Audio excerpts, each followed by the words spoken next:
So I currently work as a senior account director at LinkedIn, where I take care of the LinkedIn Talent Solutions business, which basically is a B2B play where I help organizations all across the country to kind of look at their hiring needs, their learning needs, their branding needs, and basically help them with the SaaS solutions that LinkedIn has from a B2B perspective. I have been with them for more than 2.5 years now, and prior to this I worked at organizations such as Salesforce, Michael Page, and so on. So that's my background, almost 10 years of experience into B2B SaaS sales. I am from a college called Thapar University in Patiala, which is a good, decent, very well-known engineering college where I did industrial engineering and an MBA, which this is an integrated 5-year program that I did and passed out. And just after that, I got a job at Aeon, which is a very large, Fortune 500 company in Mumbai.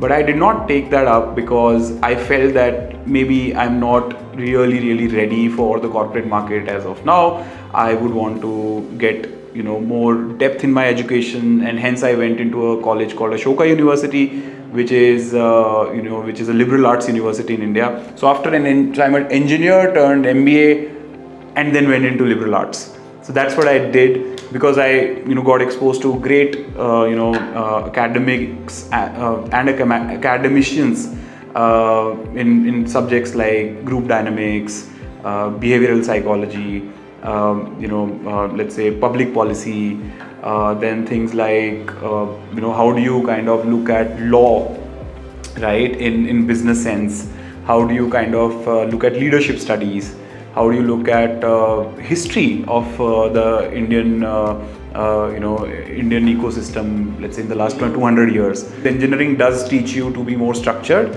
in your thought process, because engineering is all about building concepts and eventually getting into fruition.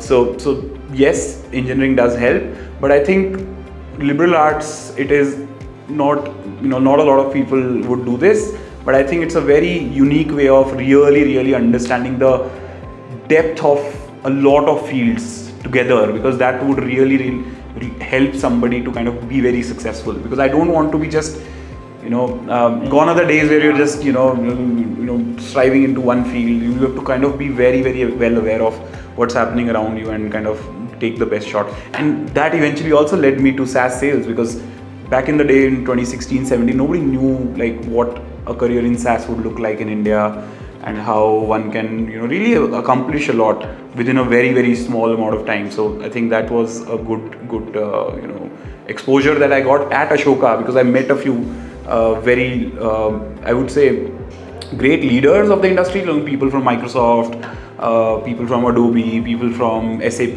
Salesforce, where I eventually worked as well. So yeah, that really helped. Engineering is not just about the subjects, because see, with that logic, if somebody studies political science in college, doesn't end up becoming a political consultant or politician, whatever, right? So I don't buy into that logic. So engineering basically teaches you a lot of variety of subjects where one can actually become more let's say more relevant in India. For example, you get some sort of, let's say, validation that hey, this is a technical degree that somebody did, so obviously they're good at, let's say, working hard, or let's say a little smarter than the general students.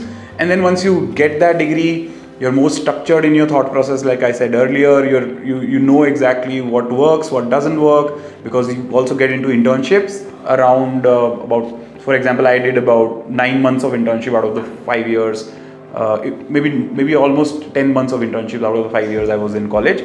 So I think that really shaped my thinking at the time, and then from there also I got an idea of getting into liberal arts. So when you look back, you then kind of realize what thing led to the next thing. So I think won't change anything. Yeah. For me, it was quite simple. Out of college, I always wanted to kind of make good bucks. That's everyone's dreams. So I looked at, okay, what are the best available options for me if I want to hit a certain number by the time I'm 30, 35, 40. And some advice I got from a very good leader in the industry. He said, look at industries where for companies, the revenue per employee is very high.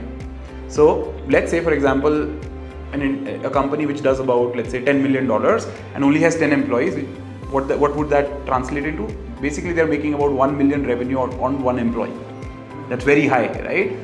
On the other hand, let's say if you go to IT services, for example, TCS, if they're doing, for example, maybe $29 billion is their revenue today, 29, 30 ballpark, they have 6 lakh employees.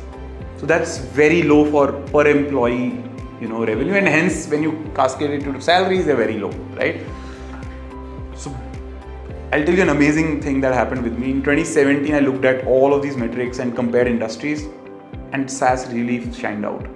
That was my moment of eureka moment for me, and I saw that, okay, this is really high for this industry because there is absolutely no cost, because it's just literally a product. So SaaS, for your viewers who don't know, it's software as a service. It's a software development product company that can help other businesses to kind of perhaps automate some processes, or maybe perhaps solve problems. So if you're somebody who's into problem solving, if you're somebody who wants to kind of really, let's say, help another organization get to the next level, and it could be in bettering them at sales, bettering them at marketing, operations, CRM, and so on and so forth. So all of that put together really, really helps. Now, other benefits of working in SaaS is almost highest compensation at a very young age. B, it's also around things like remote work. You get the flexibility of working from anywhere, because it's not like manufacturing organizations or, let's say, retail company where you have to be present and so on and so forth. You can manage it from wherever you want. Number 3, the industry itself is going to be $1.2 trillion by 2030. That's humongous growth, from almost like 5 times in the next 10 years. That is what is going to happen. And I think, and coming to LinkedIn, so my journey, I used to work at Michael Page, which is a recruitment consulting organization. I actually consulted a lot of people, who were making good money. Let's say, for example, I met somebody who's making 60 lakhs at the age of 30 in 2019. That's quite nice, right? So you get somebody like that, and you kind of then help them move to a 90 lakhs maybe, right? Because Michael Page does that. And then I figured out, okay, this is a good way, or to venture into such an industry. I then moved to Salesforce. Salesforce is the world's biggest CRM organization, and also the first SaaS company in the world. That's where I worked. Really grew well. And then my current organization, which is LinkedIn, everyone knows this about this company. I've been there for 2.5 years, got promoted. Now use basically work in the enterprise team, helping a lot of big organizations, and which also helped me launch my own business. So with this, I also work as a job search strategist and a career coach. I have my own organization by the name of Veda Consulting, where I have helped more than 2,500 people across 5 continents to land their next role. I do a consultation business where people connect with me all over the world. I do about 50 to 70 consultations in a month. Each consultation is 3 hours, 1 hour per week, and the end goal is to kind of get to the next level in their careers.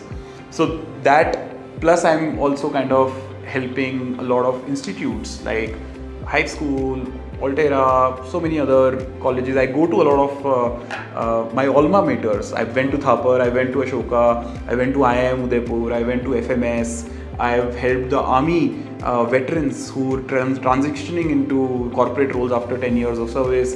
I've helped them as well. So all in all, if you package it really well, my career has really had a lot of different flavors, but in one direction. So, HR, consulting, to software, to LinkedIn, to my own career coaching, and let's say the job search strategy business. So I've helped thousands of individuals across my career to kind of get to a better opportunity, and then one really looks at the finer things in life as well. Making more salary, or making good business income, but it doesn't mean that you just look at that. It's also to kind of give value to others as well. So I think that would be it.